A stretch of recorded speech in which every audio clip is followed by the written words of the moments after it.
Salam sejahtera bagi saudara sekalian dimanapun berada. Firman Tuhan untuk kita pada PJJ minggu ini, Kisah Para Rasul 5 ayat 1-11. Demikian firman Tuhan. Ada seorang lain yang bernama Ananias. Ia beserta istrinya Safira menjual sebidang tanah.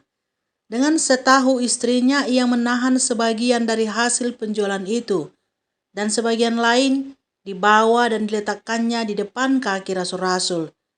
Tetapi Petrus berkata, "Ananias, mengapa hatimu dikuasai iblis, sehingga engkau mendustai Roh Kudus dan menahan sebagian dari hasil penjualan tanah itu?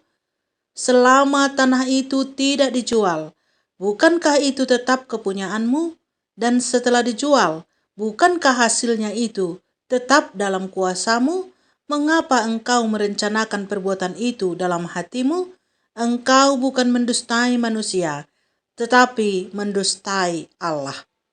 Ketika mendengar perkataan itu, rebahlah Ananias dan putuslah nyawanya. Maka sangatlah ketakutan semua orang yang mendengar hal itu. Lalu datanglah beberapa orang muda, mereka mengapani mayat itu, mengusungnya keluar dan pergi menguburnya. Kira-kira 3 jam kemudian, masuklah istri Ananias, tetapi ia tidak tahu apa yang telah terjadi. Kata Petrus kepadanya, "Katakanlah kepadaku, dengan harga sekiankah tanah itu kamu jual?" Jawab perempuan itu, "Betul sekian." Kata Petrus, "Mengapa kamu berdua bersepakat untuk mencobai roh Tuhan?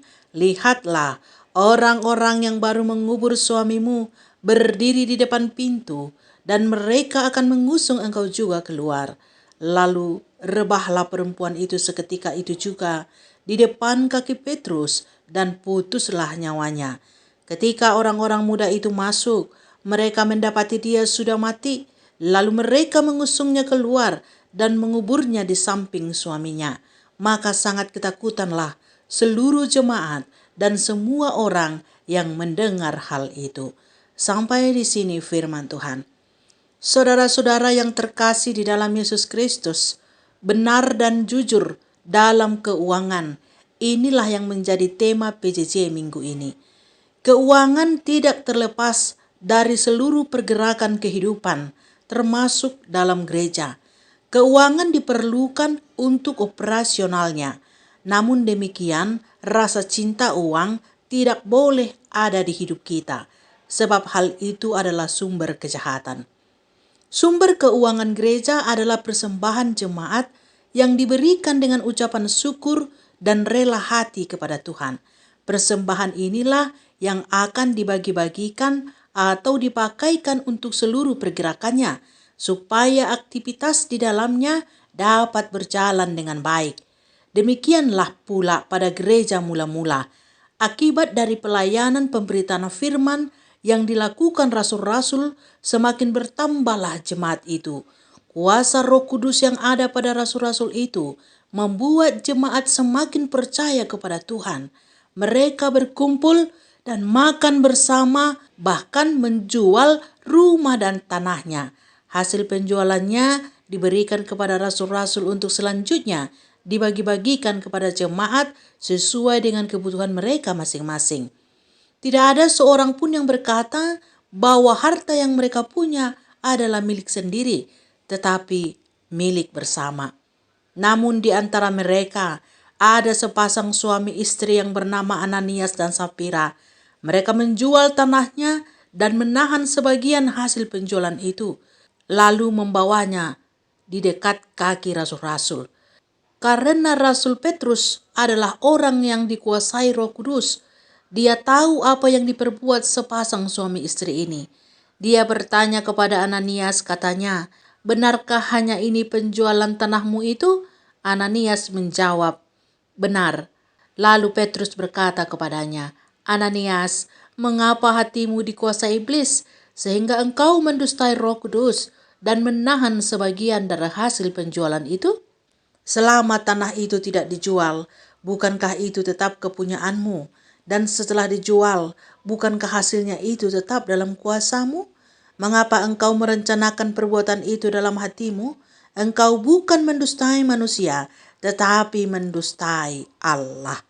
Kejahatan Ananias diperlihatkan oleh Rasul Petrus kepada Ananias, tetapi kesempatan untuk bertobat tidak diberikan kepadanya, sebab ia telah mendustai Roh Kudus.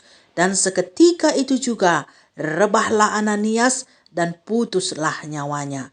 Hal yang sama terjadi kepada istrinya Sapira, karena mereka telah bersepakat mendustai Roh Kudus. Peristiwa ini membuat ketakutan orang-orang yang mendengarnya. Saudara-saudara yang dikasihi Tuhan Yesus Kristus, kita harus mengingat bahwa mukjizat Tuhan bukan hanya terjadi untuk menolong, tetapi juga untuk menghukum orang-orang jahat seperti Ananias dan Sapira ini. Untuk itu, berhentilah berbuat jahat, terlebih mendustai Roh Kudus.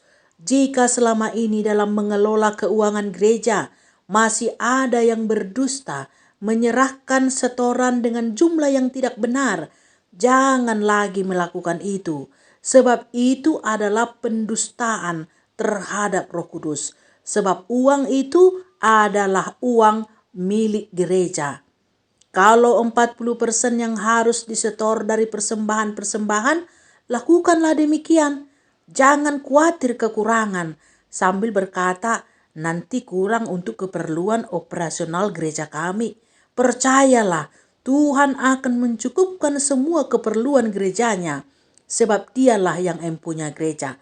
Lagi pula ketahuilah satu hal penting, bahwa kekhawatiran adalah bukti dari ketiadaan iman.